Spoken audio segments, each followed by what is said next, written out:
You found me. I wondered if anyone ever would.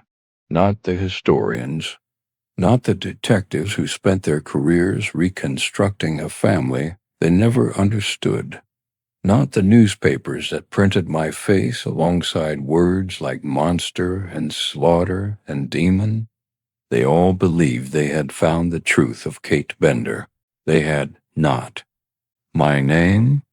The name they wrote in headlines and on wanted handbills nailed to fence posts from Kansas to the Missouri line was Catherine Bender, Kate, Professor Miss Kate Bender.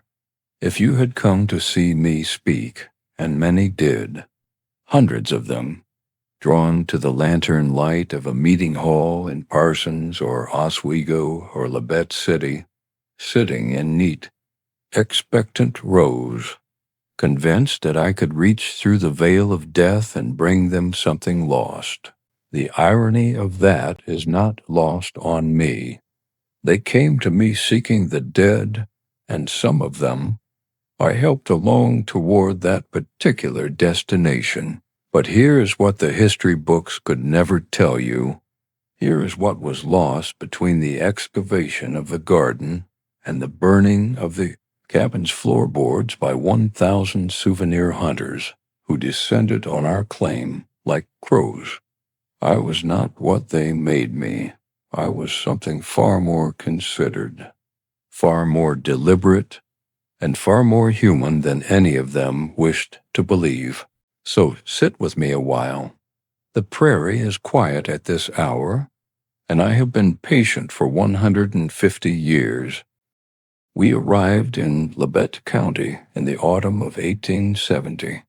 I want you to understand what that landscape was, so that you understand what it did to the mind. There were no trees, not proper ones, not the kind that gave shade or made a man feel that the world had a ceiling.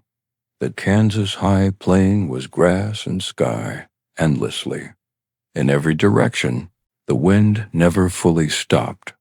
In winter, it cut through wool and wood and bone as though matter were merely a suggestion. In summer, the heat rose from the earth in visible waves, and the horizon shimmered and deceived. Making distances unknowable, it was a place designed, it seemed, to erase a person. The Homestead Act had emptied half of Europe onto this prairie, Germans, Bohemians, Swedes, families who had survived old-world poverty and crossed an ocean and still arrived to find themselves alone on 160 acres of grass, with only the wind for company and the distant silhouette of a neighbor's chimney smoke to confirm they had not dreamed the entire enterprise. My family, the family I traveled with, was German by origin or German-speaking at least. The older man the world would come to call Pa Bender, the older woman they called Ma, and the younger man whom I shall call by his real name, John Gebhardt John.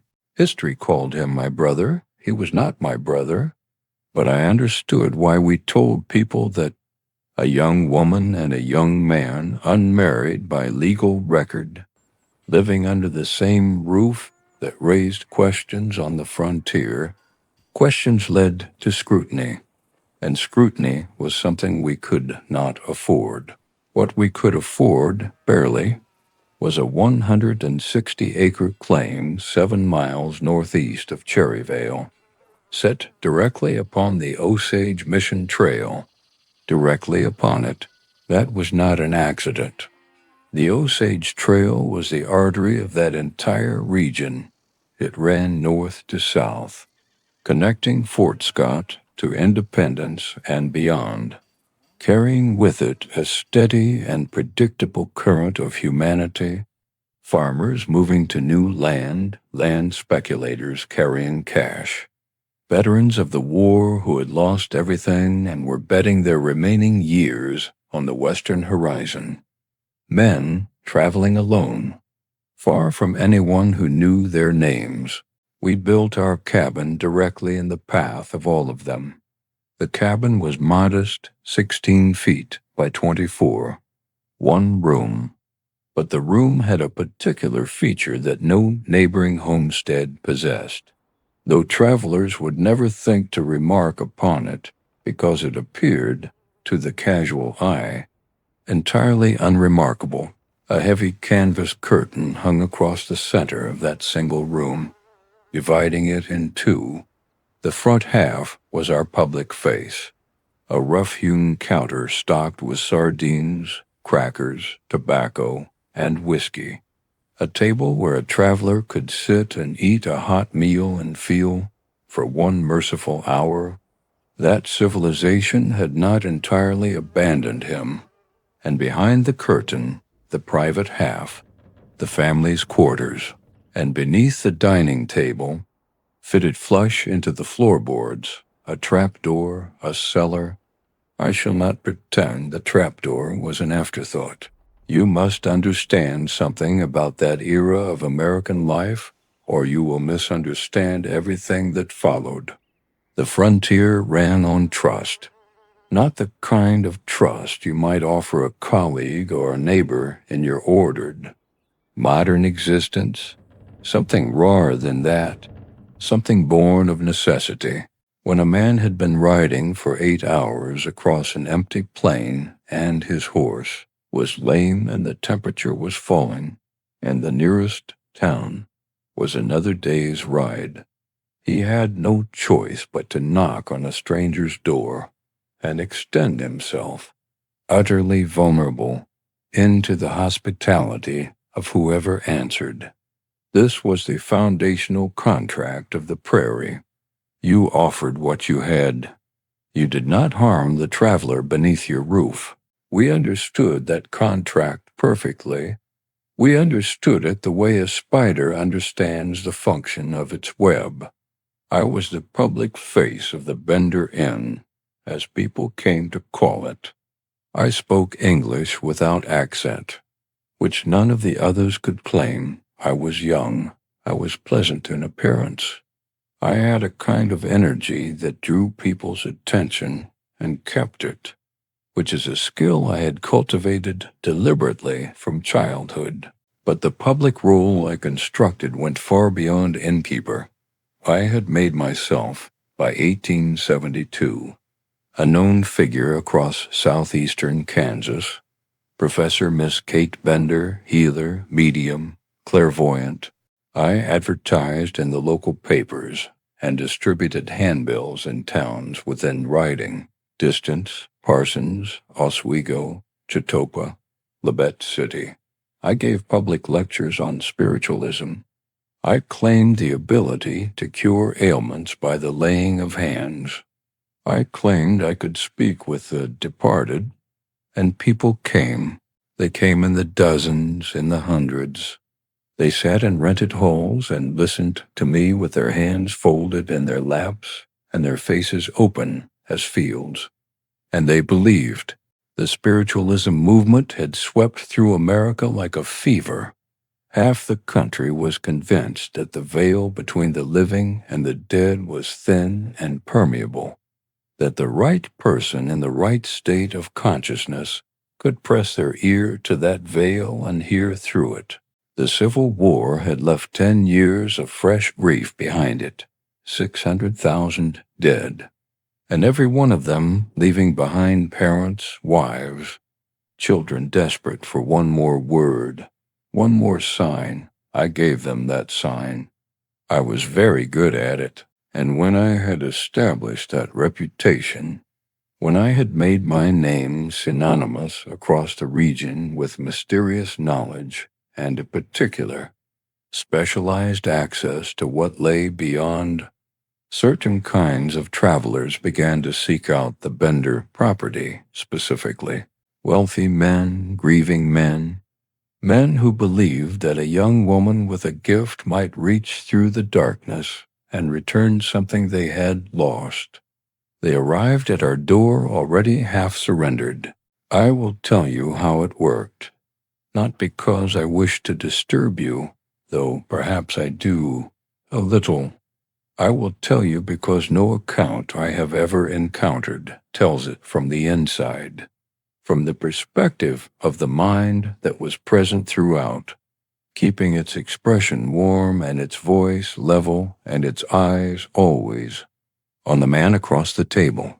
When a traveler stopped at the inn, we assessed him quickly, the quality of his horse, the weight of his saddlebag, the condition of his boots, whether he mentioned a family, a destination, someone who would note his failure to arrive. These assessments were made in the first minutes over the offering of food, the casual question about where he had come from, where he was headed. Not all travelers were chosen. That is important to understand. Many men ate at our table and rode away unmolested. The Osage Trail saw enough traffic that we could afford to be selective, could afford to wait. When the assessment concluded in a certain direction, the traveler was guided to the specific chair, the chair positioned flush against the canvas curtain, its back pressed to the fabric. From that seat, a man could see nothing behind him, could see only the room in front, the counter, the goods on the shelves, the small window admitting the flat Kansas light. He could see only me. I would sit across from him. I would talk. I was gifted at talking. I could draw a man's attention the way a candle draws a moth, not through force, but through the production of light. I would ask about his life, his journey, his losses. I would offer to read his palm or speak of the spirits I sensed moving near him. I would watch his eyes soften and his shoulders settle, and the watchfulness leave his body. Behind the curtain, one of the men would be waiting, armed with a blacksmith's hammer, a single blow delivered through the canvas. To the back of the skull, that was all it required. The medical examination of those later recovered confirmed it. Again and again, skulls caved inward from behind. The trauma, localized, catastrophic, instantly incapacitating. The canvas absorbed the sound of the impact better than you might expect. Or perhaps the wind outside was simply always louder than we remembered. The trapdoor was then opened. The cellar beneath was dark, permanently dark. The smell of that darkness. I became accustomed to it, in the way that one becomes accustomed to anything, given sufficient time and necessity. The victims were stripped of valuables in that darkness, cash, jewelry, land, documents, anything that could be converted to something useful. The frontier ran on cash. Cash was survival. I will not pretend that pragmatism did not undergird every decision we made in that cabin. The burials came under darkness. The vegetable garden was always being turned, always being worked. Fresh earth in a freshly claimed homestead was the least remarkable thing in Labette County. The apple orchard was young, newly planted. The trees needed tending around their roots. Nobody found it strange. Nobody thought to look. I will not enumerate them callously. They were people. That is the thing that the horror of the story tends to swallow.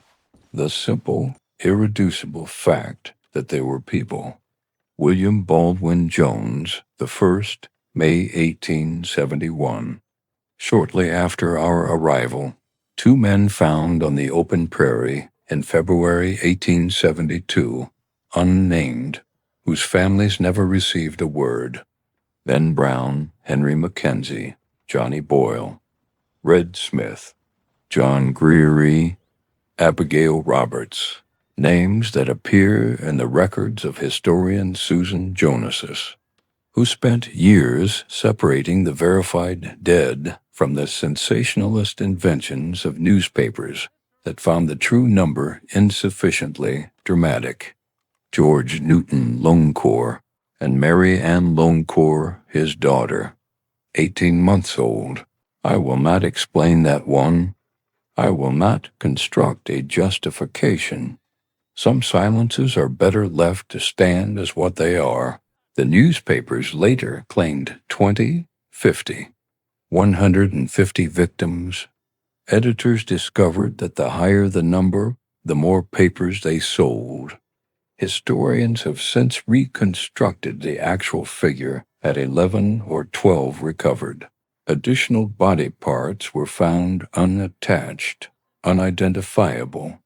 During the excavation of the garden in May 1873, the full accounting of that soil was never completed, not because there was no more to find, but because 3,000 spectators arrived before the investigators had finished and dismantled the cabin down to its foundations for souvenirs.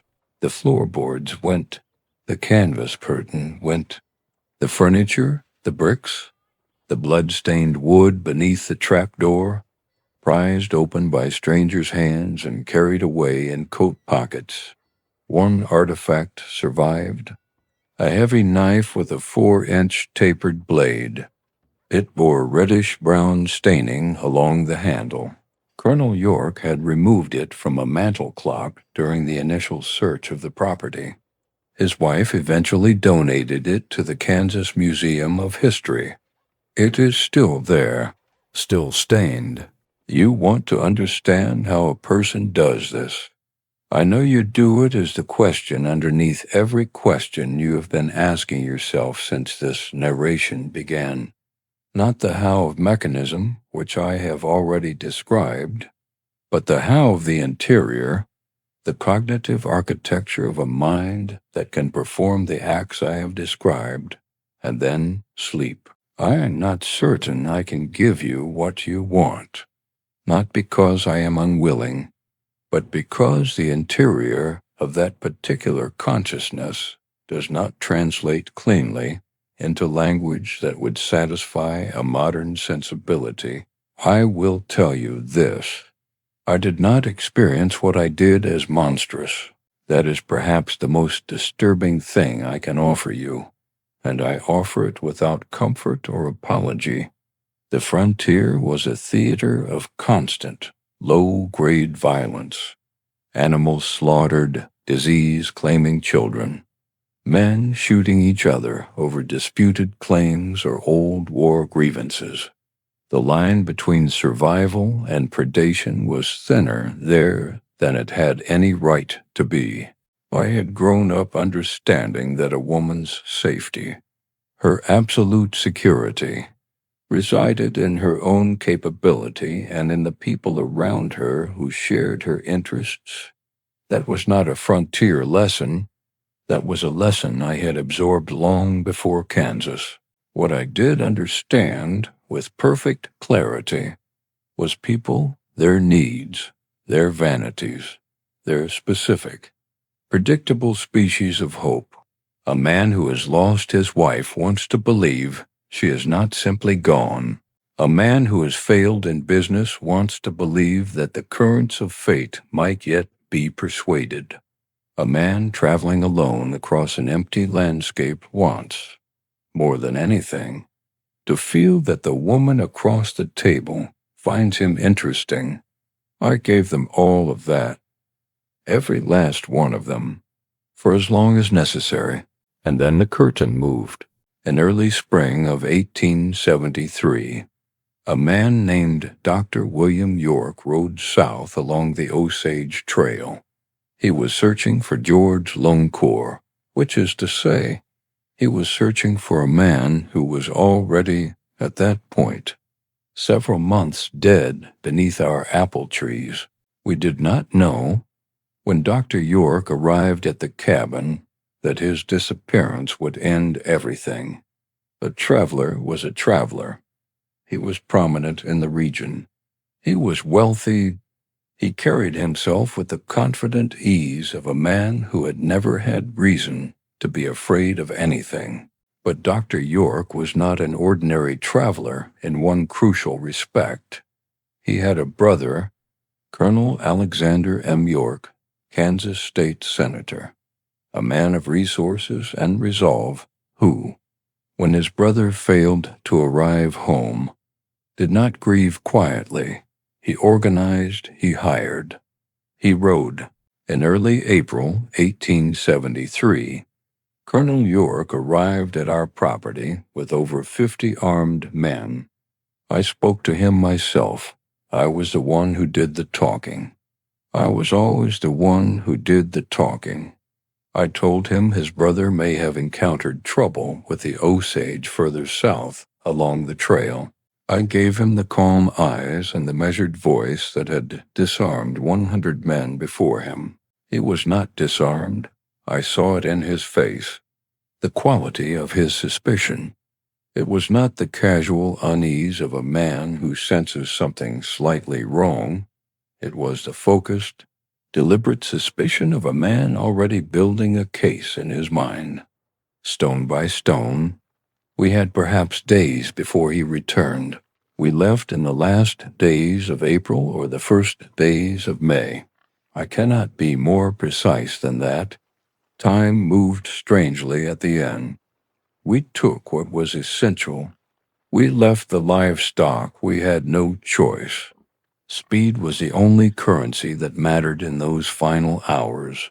The railway was already spreading across the country like a second nervous system. We used it. We moved through it quickly, fragmenting our trail, purchasing tickets in small amounts, heading in directions calculated to confuse. The detectives, and they were not incompetent, I want that acknowledged, traced our wagon to Thayer, Kansas, traced the train fares, tracked the shape of our departure with genuine skill. But the country was large, and we knew how to disappear into it. On May 5th or 6th of 1873, a neighboring homesteader passed our abandoned claim and noticed the silence. The livestock dead or starving in their pens, the cabin empty and dark. He told the authorities. They came with iron rods, long metal probes they drove into the freshly turned soil of our vegetable garden to feel for what lay beneath the surface. They found the first depression almost immediately. Began to dig. Dr. William York lay just below the surface. His skull was caved from behind. His throat was cut. What followed was a forensic excavation that the era had no real framework to conduct, body after body. The soil of that garden yielded the dead as though the earth had been holding them in trust, waiting for someone to ask the right questions of it. The cellar beneath the trapdoor was examined. The investigators who entered it did not speak of what they found there in clinical terms. They used words like horror and charnel. The blood had soaked deep into the earth floor over the span of nearly 2 years. It had become part of the soil itself. The newspapers arrived shortly after the investigators. The newspapers, in many respects, arrived first. Hell's Half-Acre, the press, called our claim. The phrase spread through the national papers with the velocity of something long anticipated. The Chicago Tribune, the New York Times, Harper's Weekly, which sent illustrators to render precise, lovingly detailed diagrams of the cabin's interior, the trapdoor, the curtain, the table, for a readership that consumed each image with a particular, complicated hunger. 3,000 people came to see it with their own eyes. They dismantled the cabin to keep pieces of it. I have thought about that often in the years since. 3,000 people pressing their hands to blood-soaked boards and pulling them free and carrying them home in their pockets. What do you call that instinct? What impulse drives a person to want to own a fragment of something that terrible? Perhaps you understand it better than I do. You are still here, after all, Governor Thomas Osborne issued a reward of $2,000 for our capture. Private bounties from the York family and various municipalities brought the total near $5,000 in 1873 currency, a sum that would consume a man's entire attention if he chose to let it. And men chose to let it. Detectives pursued us with greater competence than history has typically credited them. Historian Susan Jonas's archival research recovered the paper trail of that pursuit, telegram expenses, wagon hire fees, train ticket records, demonstrating that the authorities reconstructed our initial movements with genuine accuracy. They knew we had gone to Thayer by wagon. They traced the railway from Thayer. They tracked the points at which our group divided to avoid attention. But here is what 1873 lacked. There were no centralized criminal records, no standardized portrait photographs filed in a coordinated system, no rapid, reliable communication across jurisdictions that could identify a traveling woman and her companion as someone other than who they claimed to be. The railway had made the country faster than law enforcement could yet follow. The continent absorbed us. In 1880, 2 individuals were arrested in Nebraska and confessed to the Kansas murders. The confessions were published in the Chicago Tribune. The suspects were then released when their identities were conclusively proved false. History has since assessed those confessions as either coerced or fabricated. The reward money producing imaginary criminals more reliably than real ones. In 1889, 16 years after the crimes, 2 women named Almira Monroe and Sarah Eliza Davis were arrested in Niles, Michigan, charged with being mob Bender and myself. The arrest was largely driven by a woman named Frances McCann, whose father had been among our victims and who had been pursuing her grief and her vengeance for over a decade. I have felt something thinking about her. Not guilt, exactly, but something in the register of acknowledgement. Monroe and Davis were eventually exonerated. Documentary evidence placed them in Michigan throughout the entire period in question. They were not us. We were somewhere else entirely. There is a story that emerged in the years after our disappearance. Perhaps you have heard a version of it. A posse caught us on the open plain. Riders from Labette County who had ridden fast and hard and found us before we reached the railway. And in the tradition of frontier justice, which is to say in the absence of any justice at all, they executed all 4 of us without trial and buried or weighted our bodies where they would not be found. This story has been told in many forms. It has been attributed to deathbed confessions, to the father of the author Laura Ingalls Wilder, whose family had once, according to some accounts, stopped at the Bender property, to anonymous letters and courtroom testimonies from men named S.A. James and others. I understand why people prefer that story. It is tidier. It restores a moral geometry that our successful disappearance violates. The monster must be defeated. The community must reassert its capacity to protect itself. Justice, even the extrajudicial, blood-spattered kind, is preferable to the open wound of an unanswered question. I will not confirm it. I will not deny it. I will only observe that the people who claimed to have killed us were notably unable to produce our bodies, and that the absence of bodies has always been a highly flexible form of evidence. What I will tell you is this: the University of Kansas continues to conduct archaeological surveys of the former Bender property into the present century. The anthropology department, iron rods in the earth, ground-penetrating instruments scanning for the foundations of the cabin, the layout of the barn and orchard, the possibility of graves not yet found. They are still looking into the 2020s. They are still looking, something about that seems right to me. The frontier ran on trust. I told you that at the beginning, the homesteader who opened his door to the traveler who pressed his back to a stranger's canvas curtain and accepted a meal and allowed his guard to fall.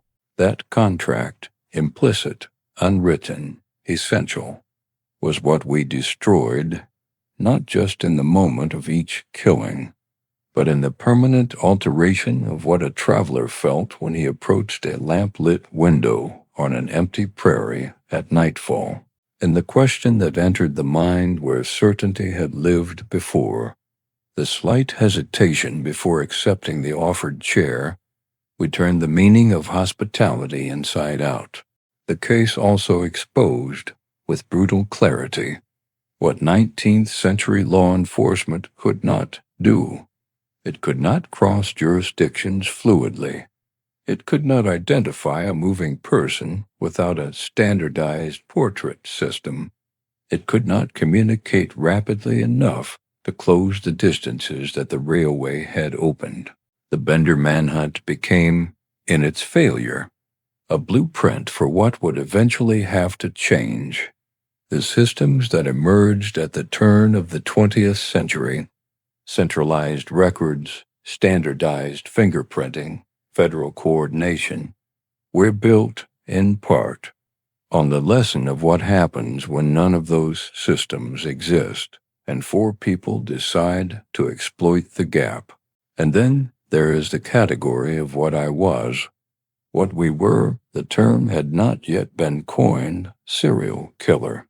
That language came later, but the concept we embodied, the organized, repeated, methodical taking of lives over an extended period, across a pattern, for pragmatic and psychological reasons intertwined. That concept arrived in American consciousness through us, through Hell's Half-Acre and the Trapdoor and the Garden Full of Shallow Graves, decades before H. Holmes built his hotel in Chicago, decades before the profession of criminal psychology had a vocabulary adequate to describe what it was examining. We were the first of something. History has not always known what to do with that fact. Neither have I. I told you I had been patient. 150 years is a particular kind of time. Long enough for the board to rot and the lantern to go dark, and the graves to settle, and the names of the dead to migrate from memory into archive, from archive into academic footnote. Long enough for people to stop looking. But not you. You sat with me through all of it. Through the prairie and the curtain and the cellar and the garden and the exile and the long, unresolved silence that followed. You are still here, at the edge of what I can tell you, in the place where the historical record ends and the open question begins. The detectives traced our train fares and lost us. The courts arrested the wrong women and released them. The posses claimed they had killed us and produced no bodies. The archaeologists are still pressing iron rods into Kansas soil a century and a half later, looking for something that the earth has not yet surrendered. Professor Miss Kate Bender, medium, healer, innkeeper, the brains of the operation, as the papers liked to say, with a kind of horrified admiration they could not entirely suppress. I have never been found, which means, in at least one sense that matters, I am still out here,